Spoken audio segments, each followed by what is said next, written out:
Le déluge a-t-il eu lieu?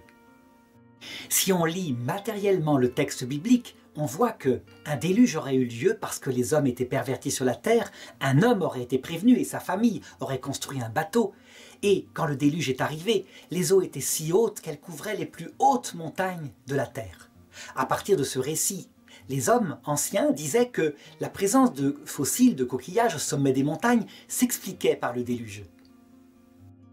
Au XXe siècle, au contraire, lorsqu'on a découvert la dérive des continents et qu'on s'est aperçu que ces fossiles étaient dus à d'anciennes mers qui avaient été soulevées au cours des millions d'années par des continents qui s'étaient rapprochés, on a montré que le déluge était impossible, parce qu'il n'y avait pas assez d'eau sur la Terre pour recouvrir, par exemple, les Alpes. Alors qu'est-ce qu'en dit l'Église catholique? Est-ce qu'elle affirme que le déluge a eu lieu? Eh bien, l'Église répond, l'existence physique du déluge ou sa non-existence concerne la science, à la science de chercher. Ce qui concerne l'Église, c'est la doctrine du salut présente dans le déluge, à savoir que seuls ceux qui sont montés sur le bateau de Dieu, ceux-là auront droit au salut, et des hommes de toutes les nations, de tous les peuples, tu sauves, Seigneur, l'homme et les bêtes. Est-ce que ça veut dire que le déluge serait que symbolique? Non, attention, il ne faut pas aller si loin, et il faut regarder ce qu'en dit la science. 4 points de recherche indiquent que visiblement il s'est passé quelque chose en Irak, là où le déluge est décrit. D'abord, au XIXe siècle, en faisant des fouilles dans les anciennes villes, les tels, les tas qui sont des anciennes villes ruinées de cette époque-là, en faisant des tranchées très profondes, on s'est aperçu qu'il y avait effectivement une ancienne civilisation néolithique, donc des villes recouvertes par des sédiments d'origine souvent marine, et au-dessus, les villes plus récentes qui avaient été construites. Donc il y a eu des catastrophes très anciennes dans ce pays très plat qu'est l'Irak. Deuxième étape, en lisant les bibliothèques conservées dans les villes disparues, des bibliothèques écrites sur des plaques d'argile brûlées par le feu, on a découvert un texte du déluge qui le raconte, mais de manière beaucoup plus réaliste que la Bible qui semble le grossir et qui dit ceci. Un déluge vint et la terre était couverte comme d'un toit, comme de la boue.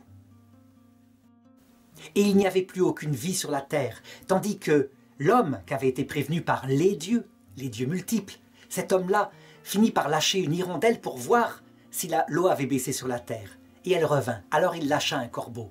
On s'aperçoit qu'en fait le texte babylonien est le modèle qui a servi à rédiger le texte biblique. Troisièmement, en cherchant un peu plus loin, on s'est aperçu que, en fait, il y avait sans doute eu un tsunami venant du golfe Persique et qui avait recouvert la région au cours du néolithique. Enfin, cinquième signe, au pied des monts Ararat, on trouve effectivement des pierres de marine. Alors certains ont dit, on a repéré même une forme de bateau. Ça s'est passé dans les années 1945 avec les photographies aériennes. Depuis cette époque-là, sur cette forme de bateau, beaucoup de recherches ont été faites et il semble que c'est juste, je dirais, un effet d'optique dû au relief de la montagne. Donc, dans l'état actuel de la recherche, il s'est passé quelque chose en Mésopotamie, un déluge qui a détruit une partie de la civilisation de cette époque et, sans doute, parce que les hommes ont été traumatisés par cela et qui ne savaient pas que la Terre était si immense, ils ont énormément développé ce texte, lui ont donné une valeur mondiale, allant jusqu'à dire qu'il avait recouvert les plus hautes montagnes. En fait, on comprend la terreur qui fait écrire une telle chose. De même que nous, Européens, attaqués par les Vikings, on a pu dire que c'était le peuple le plus sauvage qui avait jamais existé sur la Terre.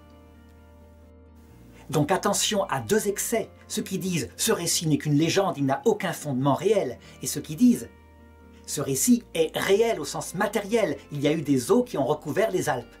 C'est entre les deux, parce que ces textes bibliques sont écrits par des vrais auteurs humains, avec leurs émotions, et Dieu lui a donné un sens profond, infaillible, qui concerne le salut.